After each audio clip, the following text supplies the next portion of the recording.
नमस्कार। आज मैं आप सबके साथ ये वीडियो जो बना रहा हूँ, आप सबके लिए जो ये वीडियो मैं बना रहा हूँ, इस वीडियो के पीछे एक छोटा सा कारण है कि अब तक आप सबके मन में एक सवाल पैदा हो रहा होगा। दरअसल दूर दूर गांव में जो लड़के रहते हैं, जो कि पढ़ाई कर रहे हैं, जो बच्चे विद्यार्थी हैं, उनके मन में भी ये सवाल है कि इजराइल और हमास या फिलिस्तीन के खिलाफ लड़ाई में भारत का रुख क्या है। आज मैं आपको भारत का रुख बताने का प्रयास कर रहा हूं। मैं बताऊंगा कि इंदिरा गांधी से लेकर नरेंद्र मोदी तक इजराइल और फिलिस्तीन विवाद पर अब तक भारत का रुख क्या रहा है। हो जाइए तैयार। भारत हमेशा से इजराइल और फिलिस्तीन दोनों का समर्थक रहा है और हमेशा भारत ने दोनों का समर्थन किया है, लेकिन आतंकवाद के खिलाफ भारत का रुख बिल्कुल स्पष्ट है। भारत हमेशा आतंकवाद के विरोध में खड़ा रहा है। आज मैं आपको बताता हूं कि इजराइल और फिलिस्तीन पर भारत का रुख क्या रहा है, इन दोनों देशों से भारत के रिश्ते कैसे रहे हैं, क्योंकि आपके मन में सवाल हो रहा होगा। इंदिरा गांधी से लेकर नरेंद्र मोदी तक इजराइल फिलिस्तीन विवाद पर भारत ने क्या रुख किया है, भारत इजराइल संबंध क्या है। फिलिस्तीनी हमास की ओर से इजराइल पर किए गए हमले की भारत ने कड़े शब्दों में निंदा की है। भारत आतंकवाद के खिलाफ हमेशा लड़ता रहा है, हर मंच पर आवाज उठाता रहा है। आतंकवाद के खिलाफ अपनी इस नीति के तहत भारत के प्रधानमंत्री नरेंद्र मोदी ने इजराइल पर हमले की निंदा की है और उन्होंने स्पष्ट किया है कि संकट की इस घड़ी में भारत इजराइल के साथ है। इसका मतलब ये बिल्कुल भी नहीं है कि भारत फिलिस्तीन के खिलाफ है। निसंदेह भारत इजराइल के साथ आतंकवाद के खिलाफ मजबूती के साथ खड़ा है, मगर ये फिलिस्तीन के खिलाफ नहीं है। भारत हर हाल में फिलिस्तीन के साथ है, लेकिन भारत उनके साथ नहीं है जो जबरन बंदूकों के सहारे फिलिस्तीन के गाजा इलाके पर कब्जा किए हुए हैं और वहां की व्यवस्था चला रहे हैं। गाजा पट्टी में उसकी चरमपंथी गुट हमास का राज है, जो हमास इस समय आतंकवादियों के रूप में काम कर रहा है, जिसने इजराइल पर हमला किया है और आरोप है कि एक साथ 5,000 मिसाइल उन्होंने इजराइल पर दाग दिया। फिलिस्तीन के राष्ट्रपति महमूद अब्बास का राज केवल वेस्ट बैंक वाले हिस्से पर चलता है। बताते चलें कि भारत ने कब इजराइल को मान्यता दी थी। भारत के रुख को समझने के लिए हमें सबसे पहले इजराइल और फिलिस्तीन के रिश्तों की शुरुआत में जाना होगा।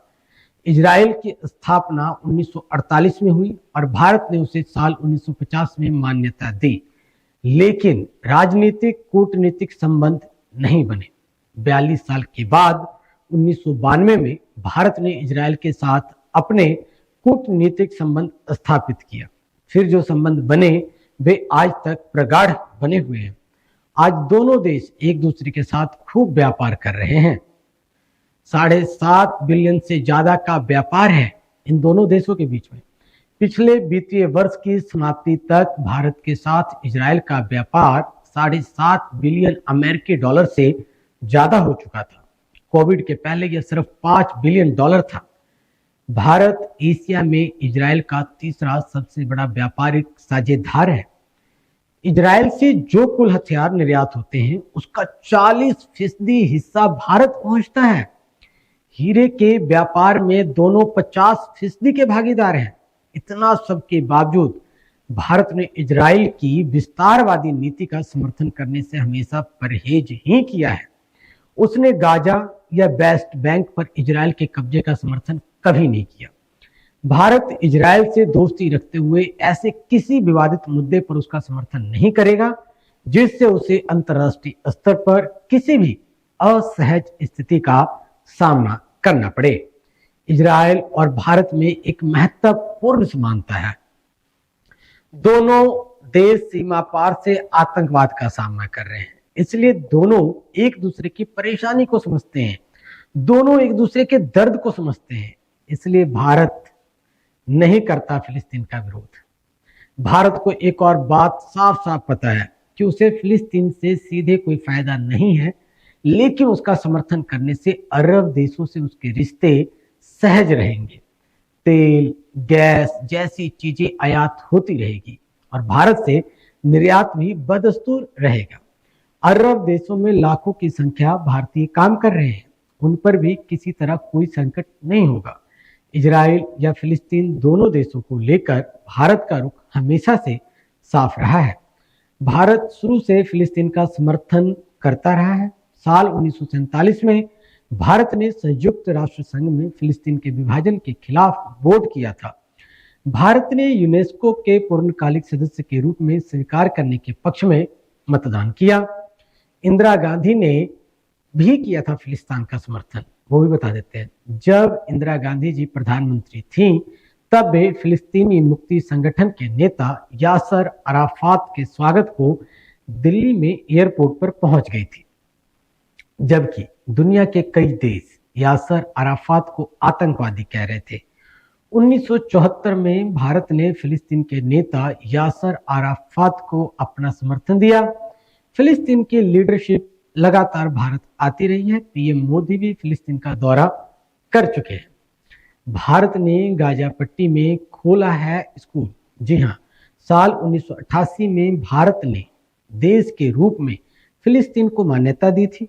इस तरह यह पहला गैर अरब देश था जिसने उसे मान्यता दी थी। भारत ने साल 1996 में गाजा में अपना एक प्रतिनिधि कार्यालय भी खोला था, जिसे बाद के दिनों में वेस्ट बैंक इलाके के शहर रामाल्लाह में शिफ्ट कर दिया गया। भारत ने फिलिस्तीन के वेस्ट बैंक में 2 स्कूल भी बनाए। गाजा पट्टी में नेहरू और गांधी के नाम पर 2 पुस्तकालय भी स्थापित किए हैं। महात्मा गांधी ने साल 1938 में फिलिस्तीन और अरब देशों के रिश्ते को लेकर एक टिप्पणी की थी। जैसा इंग्लैंड का अंग्रेजी से, फ्रांस का फ्रेंच से है, वैसा ही फिलिस्तीन का अरबों से है। पंडित नेहरू ने फिलिस्तीन मसले को अपने देश की सांप्रदायिक समस्याओं की तरह बताया था। इस तरह भारत का रुख स्पष्ट है। भारत आतंक का समर्थन नहीं करता है, चाहे वह दुनिया के किसी भी हिस्से में हो। इजराइल पर ताजा हमला निंदनीय है और भारत ने इसीलिए इजराइल के साथ खड़े होने की बात कही है। भारत युद्ध के पक्ष में कभी नहीं रहा। वह हर समस्या का समाधान बिल्कुल शांति से बातचीत करके निकालने के पक्ष में है। हमास के हमलों के विरोध का मतलब फिलिस्तीन का विरोध नहीं है।